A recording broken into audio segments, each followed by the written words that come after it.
its rating system for drivers and passengers, and its insurance policies exposes the vulnerability of online apps in general. However, one pro is that it's shown that Uber has decreased cases of drunk driving, and also innovative designs from Uber using artificial intelligence opens more room for standardization. Before we talk about Uber, we should talk about the precursor and the history of taxi standardization. In the 30s, during the Great Depression, the taxi industry flooded with drivers. This basically drove prices down for them, and they had to drive for long nights and barely made income. This meant that drivers didn't really have insurance, and if you got in an accident, usually the passenger would have to pay out of pocket for any injuries that they had. So in the 30s, cities began heavily regulating the taxi services. These regulations led to the medallions that you know of today. In the 70s and 80s, cities tried to deregulate the taxi services. This was unsuccessful. Basically, it was a monopoly that the taxi company wanted to hold on to. Medallion prices have risen just from 2004 to 2013 from $200,000 to over $1 million. In 2008, Uber started, and Uber exploits this over-regulation of the taxi industry. As you can see, basically medallion costs went down. They call it the Uber effect. Looking forward, Uber needs to have better standards to protect the users and prevent the over-regulation that plagued the taxi industry that Uber took the place of. So we got the driver's perspective. I interviewed an Uber driver, Michael Watkins. Why people beat you? Just by I know, chance. I know he's an Uber driver, and I had an ongoing conversation with him, basically. So as I was talking to him, he believes that the pay estimates can be misleading. Basically, Uber claims that drivers receive an average of $19 per hour. The problem is that these numbers don't factor in things like the drivers have to file their own taxes, they have to pay for their own insurance, they have to pay for their own gas. And recently there has been a class action lawsuit that these claims have been misleading. And I think Uber wanted to settle for $100 million, but the class wouldn't take that offer because Uber didn't fix its regulations in that. The driver feels that the app can be distracting while driving. Here's just an example of like what you're looking at as you're driving. As you can see, so you could be fumbling around on your phone and go online, and at that very moment, we'll talk about it later, but you're switching insurance policies. And you can imagine if you're playing with your phone, which is legal in most states anyway, that'd be the prime time to get in an accident. So at that very moment, you're switching insurance policies. It becomes very complicated to deal with that, and it's definitely a risk factor. Mike has felt unsafe because of passengers that he's had to drive around. He really has no decision for who he's going to pick up.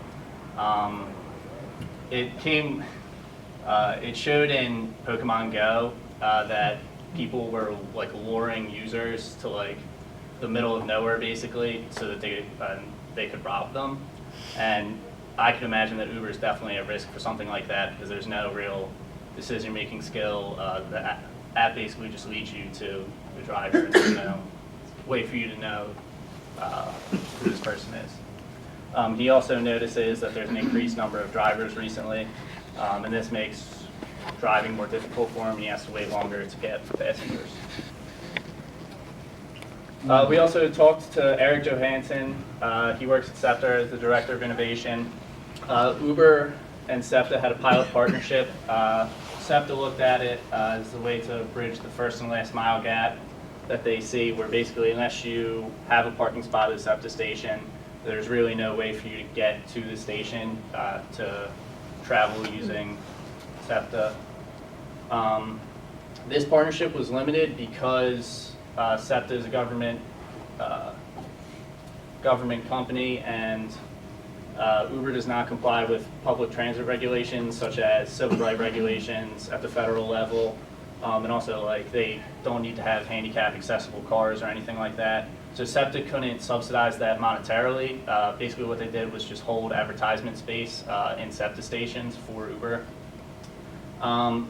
Eric believes that there's both a complementary and substitutionary effect where some people will use Uber to get to SEPTA, and Uber will be a good way to bridge that first and last mile gap, but he also sees people using Uber instead of SEPTA. There's a thing that Uber started in Philadelphia where you can basically get flat rates if you pay $50 a month, and then it's a $2 drive. Factor it out for 30 rides, comes out to exactly what SEPTA's monthly rate is, and he just noticed that there's clear competition between that. Eric doesn't believe that the transportation industry in a city could be sustainable with Uber, basically because the more drivers you have on the road, the more traffic there is. There was a study that in New York, because of correlated with Uber, traffic rates slowed by 20%, and believes there's a potential for safety issues with Uber. Alright, and then we also wanted to talk about the standardization of, I guess, like participants in these apps like Uber, Airbnb, Lyft. So Uber requires social security checks and background checks. They've been criticized by the taxi companies, kind of like you mentioned, who use things like live scan, which is like a fingerprint scan, and they can run their information through FBI records. And Uber doesn't do that, but they have been, I guess, praised and compared to other services like Airbnb, Instacart, Handy. And these types of services don't really do background checks as much. They kind of rely on profiles and ratings, users reporting other users. So compared to taxis, Uber doesn't really have a lot of security so much, but compared to some of these other sharing economies, they definitely do. And then we also just want to mention that it's kind of important how Uber handles these types of, I guess, standards that they're creating, because this gig economy, which is pretty much just users contacting other users and working on kind of like a contractor type basis instead of like a full-time employee basis. By 2025. Yeah, it's supposed to help grow the GDP by like 2.7 trillion by 2025. So it's kind of important how they're laying the groundwork for other apps to kind of do the same thing. And then this is just a little bit about some of the lawsuits, because Uber is probably the biggest ride-sharing app out at the moment. They have been in some legal trouble lately. There's about 50 lawsuits that are currently pending against them in court. 17 were filed by Uber drivers, about 15 by taxi companies, and there's a little over a dozen that were, by customers alleging of, I guess like misconduct on the driver's end. And this kind of graph on the side here, you can see how, I guess, there's been way more lawsuits for Uber than things like Lyft, which is interesting because they're basically the same type of app. But it's interesting to note because Uber's worth about 18 billion actually right now, and Lyft is only, I think about 18 trillion, and Lyft is, no, I'm so sorry. Lyft is 700 million, and then Uber is 18.2 billion.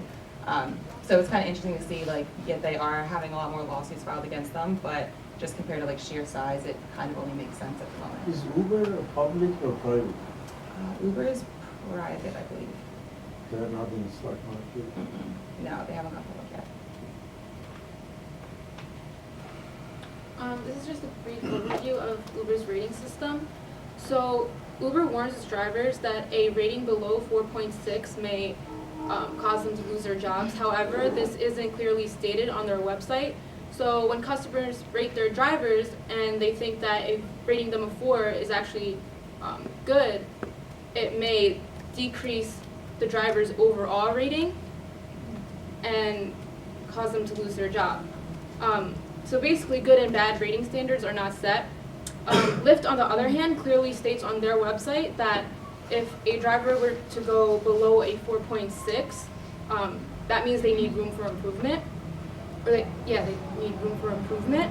And also they have different categories where customers can rate the drivers on. That also allows the drivers to look back and see where they went wrong. Also, Lyft also has a comment box for their drivers. That way they can explain any situation that was unfair to them. So I just think that if Uber set their rating standards similarly to Lyft, it would just be better and more fair to their drivers. All right, and then something else we wanted to talk about was Uber's effect on drunk driving. And so last year in July of 2016, they teamed up with MAD, which is Mothers Against Drunk Driving, to help spread awareness about the dangers of drunk driving and what you can do to prevent it. They do things like they host events with MAD, they participate in public service campaigns, and occasionally they'll even have like promotions where they'll match any donations made to MAD. And these are just some statistics that we pulled from the MAD website, which kind of just shows consumer confidence in Uber preventing drunk driving. So it's like 88% of people agree that Uber's made it easier to avoid drunk driving. 78 say that since Uber's launched in their city, they think their friends are less likely to drunk drive. And then 57% say that without Uber, they'd probably be more likely to drunk drive. So it just kind of shows that Uber is trying to make a contribution to preventing some of these drunk driving accidents from happening. But these are self-reports. These are the actual quantitative data showing the reduction in drunk driving. Mm-hmm. Yeah. So you can't make that. Actually have that on the next slide. Okay. Sorry. So then, yeah, actually at the same time last year, both in July, in the American Journal of Epidemiology. Sorry, a couple, I guess, professors